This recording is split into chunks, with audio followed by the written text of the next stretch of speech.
প্রণাম ঠাকুর। ঠাকুর শ্রী রামকৃষ্ণ ভক্তের প্রতি বললেন, আন্তরিক হলে সব ধর্মের ভিতর দিয়াই ঈশ্বরকে পাওয়া যায়। বৈষ্ণবেরাও ঈশ্বরকে পাবে, শাক্তরাও পাবে, বেদান্তবাদীরাও পাবে, ব্রহ্মজ্ঞানীরাও পাবে, আবার মুসলমান খ্রিস্টান এরাও পাবে। আন্তরিক হলে সবাই পাবে। কেউ কেউ ঝগড়া করে বসে। তারা বলে, আমাদের শ্রীকৃষ্ণকে না ভজলে কিছুই হবে না, কিংবা আমাদের মা কালীকে না ভজলে কিছুই হবে না, আবার আমাদের খ্রিস্টান ধর্মকে না নিলে কিছুই হবে না।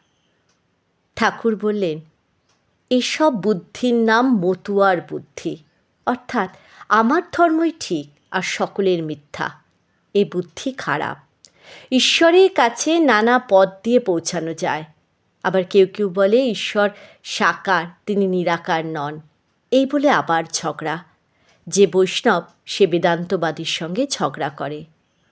যদি ঈশ্বর সাক্ষাৎ দর্শন হয় তাহলে ঠিক বলা যায়, যে দর্শন করেছে সে ঠিক জানে ঈশ্বর সাকার আবার নিরাকার। জয় ঠাকুর।